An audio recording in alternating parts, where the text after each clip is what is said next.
Hey everyone, and welcome to Already Cancelled. I am Peter, that is Connor, and we are going to talk about Star Trek The Next Generation Season 2, Episode 12. It's called The Royale. So, full spoilers for the episode, as always. And we actually assumed from the description last episode, because we always read the description for the next one, we assumed it was going to be a holodeck goes wrong episode. I think you'll find you assume that, and I just went, yeah, sure. Fine, I assumed that. But to be fair, even though it's not technically that, it might as well have been. Yeah. It's a holodeck gone wrong episode that just doesn't take place on the holodeck. Pretty much. That's what this episode is. It's almost like they wrote it as a holodeck gone wrong episode, and they went, "Oh, it's been too soon since that last one. Let's just murky up the start of it a little bit, so that it gets to somewhere else." You know what's a shame? Yes. I kind of love the start of it. Sure. Yeah, like all the first 10 minutes of this episode, I thought, oh, this is good. It's interesting because they basically get a reading of some debris on floating around some planet, floating, in orbit, and they get a piece of it, they transport a piece on so they can analyze it, and it says NASA on it, and it's got the American flag, and it's like, oh, what's it's like we're light years away from Earth, nothing from this era could ever get this far. What's going on? And it's a bit of a mystery. It's like, oh, this is weird. Like the molecules have all been messed with, and it's like it was hit with a blaster from present day. Like, what's going on? But ultimately, the episode is actually the away team, which is Riker, Worf, and Data, go down to investigate. There's a weird David Lynch scene, which I'll get into. Do you know what? I was watching this with the girlfriend, and I went, "Did David Lynch guest direct this sequence?" Do you know what? I cracked that same joke. I sent Tara a message because obviously she's waiting Star Trek. I sent her a message saying, "Hey, I'm watching the David Lynch episode of Star Trek. What's going on?" Because it's got it's like this black void, but there's a weird cloud above them. But there's one revolving door from an old 1930s building. I was like, I'm so into this right now. It's so weird. And then it just turns out to be a holodeck style episode where they're trapped in this casino hotel, and it's because of the astronaut who was on the spaceship, because it's from a 2037 spaceship, so it's a little bit in the future, but not obviously in the 80s it was a bit further ahead, but still relatively soon compared to Trek's present day. Yeah, and it's this one surviving astronaut had a book on him, this bad crappy pulp novel, and the aliens who kind of accidentally killed all the other astronauts by infecting their ship, basically felt bad for him and wanted to give him some peace and comfort, and they assumed that the book was how humans lived. It's actually kind of similar in a way to that episode of the original series where everything was based on the gangster stuff, because that's the one book they had. Yeah, that's true. Just conceptually, there's a little bit of an overlap there. I can see what you're getting at. Yeah. And they basically designed this space. They created this hotel and all the sort of the NPC characters in it from this book, and the plot kind of plays out kind of on a loop essentially. So, but once our characters get in there from the Enterprise, they can't leave. Discover the body. He spent decades here and died eventually. But ultimately, he in his journal admits that this was a living nightmare because this book was terrible, and he felt like he was trapped. But and he doesn't blame the aliens that did this. He recognizes they were trying to be nice. Yeah, he's oddly understanding, but he's like, yeah, they didn't understand that they were making basically a living hell for me to live through. It's like, I'm ready to die now. Yeah. It's a super depressing moment. What's funny, because I got the Wikipedia page up for this, and I want to actually just read a little tidbit here. This better be good. I think it's quite... Well, it's a sad tidbit because it makes me wish we got the episode that was originally planned, because it sounds way more interesting, and you can kind of see it based on a couple of the elements in here. The episode was written by Tracy Tomei under the pseudonym of Keith Mills. Tomei had his name removed from the credits after he became unsatisfied with the rewrites. His original idea was a surreal nightmare about an astronaut stuck forever in his most pleasant memory.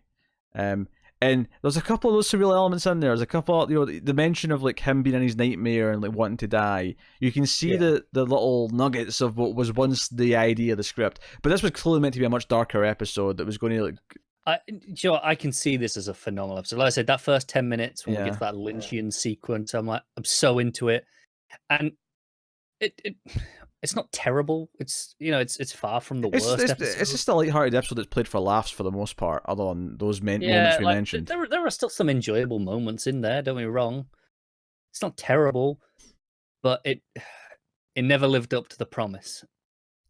You know, because all these people like, playing various games in casino. Data plays blackjack for the first time, and sort of just kind of because he doesn't know what it is, and he just kind of like searches his like data banks, and he's like, oh, it's this 21 and blah blah blah. You know, he says the rules of blackjack, and then he's playing, and he does okay, and he impresses he gets accused of counting cards, and he's like, what do you mean?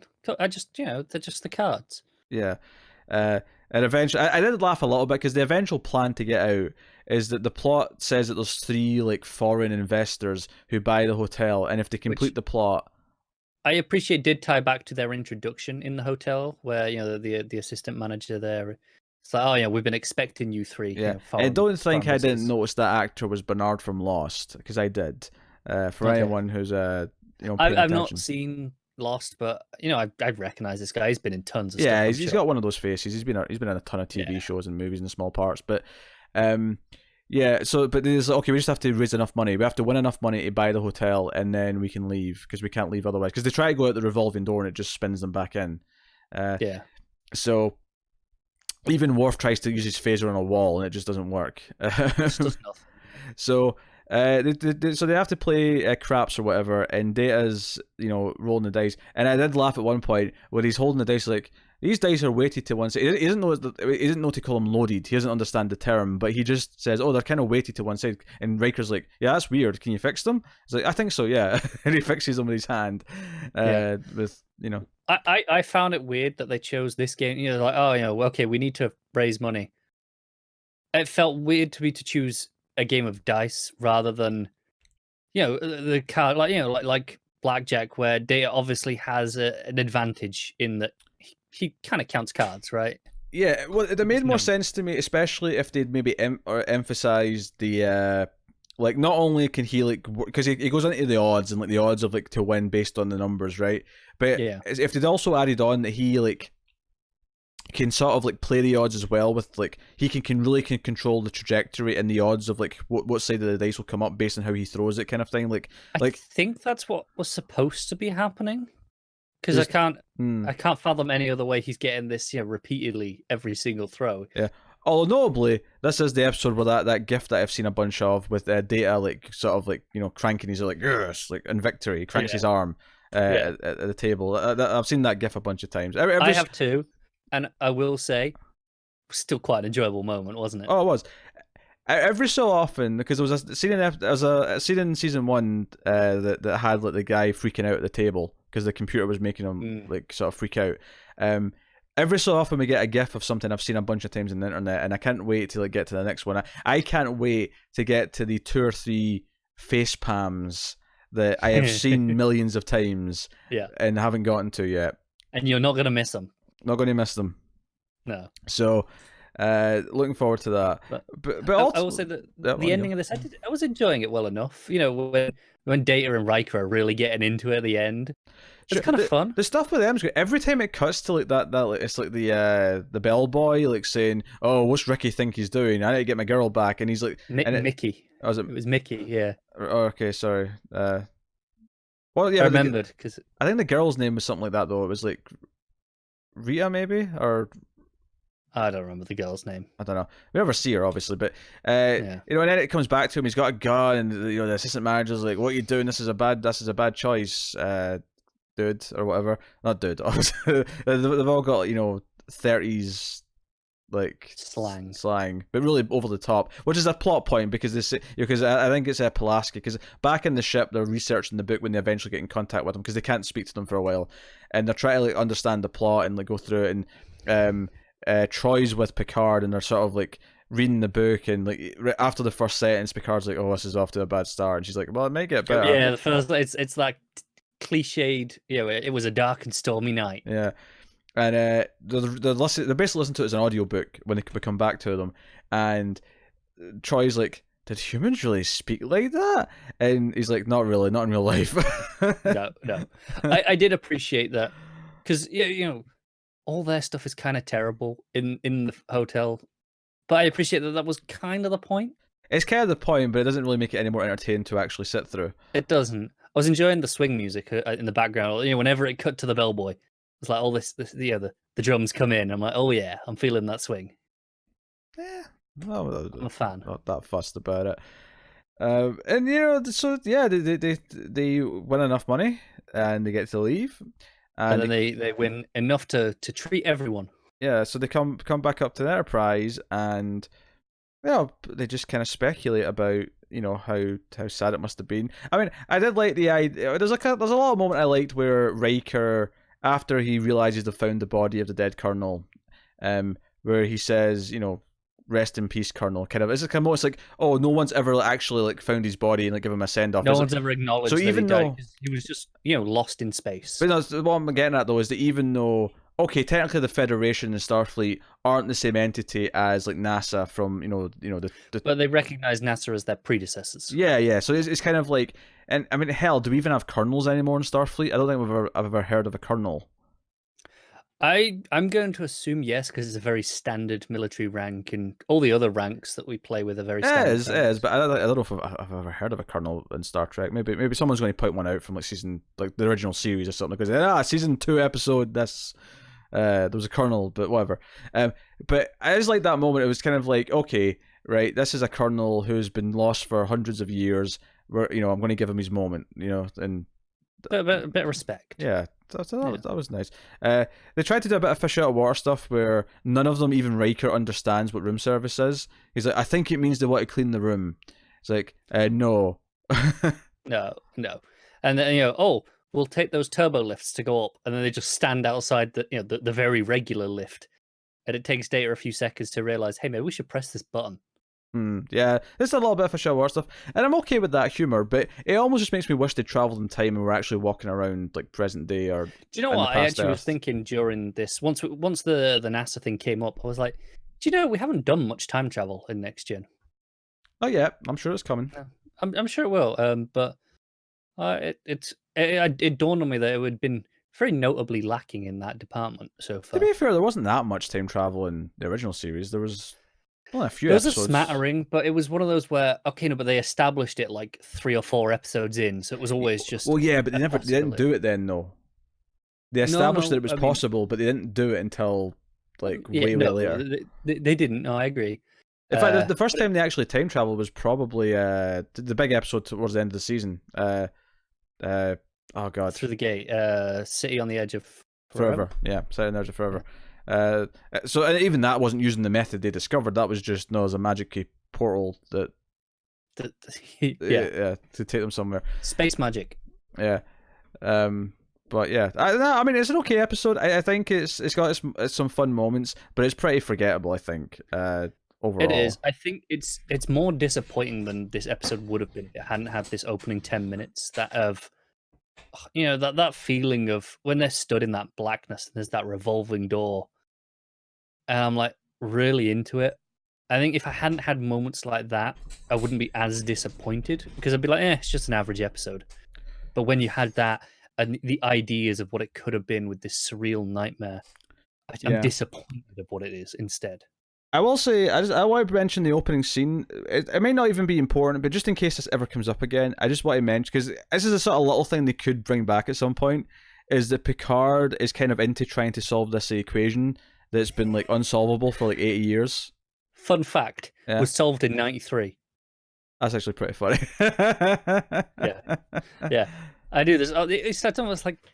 Well, it's more than 80 years. I could have sworn he said 80 years in that scene. It's definitely more than 80 years by the time we're in that. I think he said 800. Was it 800? Yeah, it makes more sense. Yeah. No, it was solved in 93. The guy got a Nobel Prize only in 2016, which is why I know about it, because it was in the news. That's pretty funny. Yeah. So that's not dated well then, that scene. No, which I mean, it's unfair. I mean, they were only about 4 or 5 years too early as well, right? I know, they're so close. Yeah, that's. I mean, the show was still on in '93. I'm sure. I think it ended in '94. So by the time the show ended, it had already been solved. Yeah. That's just so unlucky, but funny. Dear. Before we get to what's next time, this is a bit of a shorter review because the episode doesn't really have as much meat to it. Even though we liked a lot of the concepts that it kind of wanted to play with and didn't really dive into, is there was a new trailer for Picard. I didn't see it, which is fine. but it came out. So I just wanted to mention the new trailer. Riker's in the new trailer, so that's fun. As is Troy, I believe. Yes, she's there too. What's interesting is, unlike a lot of these actors who come back for like a role like this, this much later, Frakes' voice sounds the same. I feel like a lot of people, when they get older, they get like a raspier voice, or they sound older or whatever. Frakes still sounds like Riker, which honestly, I think I've actually come to the conclusion that that's more important than them looking the same, because they're obviously going to look older. But he still sounds like Riker. No, he does. I've heard him, because obviously he's been very involved in Trek ever since. It's not like, like a lot of the others, they went away, they've done other things, and yes, they're coming back. Yeah, Frakes has been directing episodes of Discovery. He's been involved. He's been involved all the way through till, like I say, Discovery. So I've seen interviews with him in the past year or two on things like Discovery, where hearing his voice, it's not a shock that it's not changed for me at this point, I guess, because I've already adjusted to it. I just wanted to mention it. All right. Yeah. There was an air date as well, wasn't there, with this trailer? Or did we already have that? No, that was news like yesterday as well. Yeah, January. I want to say 23rd off the top of my sounds familiar. Memory. Yeah. So yeah, this is that next year. But I just wanted to mention it. Also, there's the location that was used for the Kirk Gorn fight is in the trailer for Picard. Now that doesn't necessarily mean it is. That doesn't necessarily mean that they're going to actually say it's the same place, but they at least shot a scene in the same location, because you can see the same rock face that was there. Fair enough. So I just wanted to point that out too, because it's fun. Yeah. But yeah. So we'll look at what's coming next time on Next Generation. Next episode is called Time Squared. That's pretty funny, actually. Ironically, I feel like if there was going to be a time travel one anytime soon, that's the one you could use. The description reads as follows: the Enterprise comes across its own shuttlecraft adrift in space. A duplicate. Could be time travel. Could be. With an unconscious duplicate Captain Picard inside. Yeah, it's probably time travel. Yeah. So the very next episode after we're saying there's been no time travel yet. I just want to make it clear, I had not read ahead on this. I did not know. He's a filthy liar. We might still be wrong. Last time, we thought, maybe this is holodeck. Just because we're saying it could be time travel, there's no guarantee that that's the case. I mean, it's probably time travel, but it probably is, especially with that title. Yeah, but, Time Squared. Yeah. I just like to play on words because it sounds like Times Square. Yeah. Time Squared. But anyway, so yeah, that sounds like a fun episode, and so go check out the trailers for Picard and season 3 of Discovery if you haven't. If you're keeping up with those shows, I believe they dropped the first of the new batch of short treks. Sure. So if you're into those, then that's there. Yeah. So yeah, a lot of Trek news this past weekend. Now, admittedly, by the time this one goes up, it'll be like another week. So I mean, it'll be old news, and no one here will care. But just know, as we're recording this, it's fresh. It's fresh. Yes, it just happened. So I will say I like this Picard trailer more than the first one because it focused less on the action of it. But fair enough.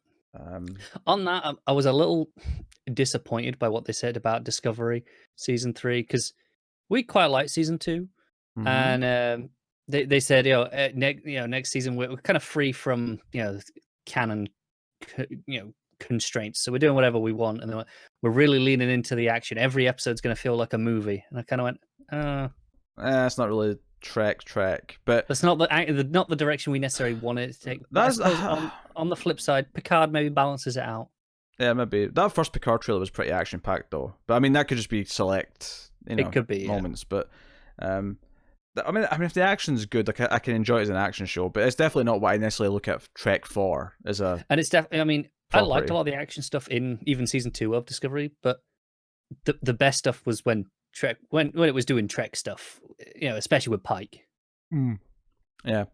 So there you go. That is the Royale episode of Star Trek: The Next Generation. Let us know what you thought of it in the comments below. You can like and subscribe, all that stuff. Get us on Twitter's at mail_fuzz for channel updates. If you want to support the show and everything we do here, you can head over to patreon.com/mailfuzztv and you can support us for as little as $1 per month, and you can get extras and some bonuses and exclusives, including it's soon to be an exclusive already cancelled that'll be audio only, which will be starting probably sometime in mid to late November. There'll be a vote up for $5 patrons, and $5 patrons, of course, get early access to these Star Trek reviews every week. So go and have a look and see if you want to support everything we do and keep the content coming. And of course, check out other content that we have. Me and Tower do classic Twilight Zone reviews. Obviously, that's a nice companion to this if you're into old sci-fi. And of course, we have movie review shows, and we have all sorts of other things. So go and have a look at all the content on the YouTube page, or go to Patreon for a nice handy link of all the audio feeds. But that is us, so thank you once again for watching or listening. We always appreciate it. Keep watching Star Trek, guys. And to everyone but Connor, live long and prosper.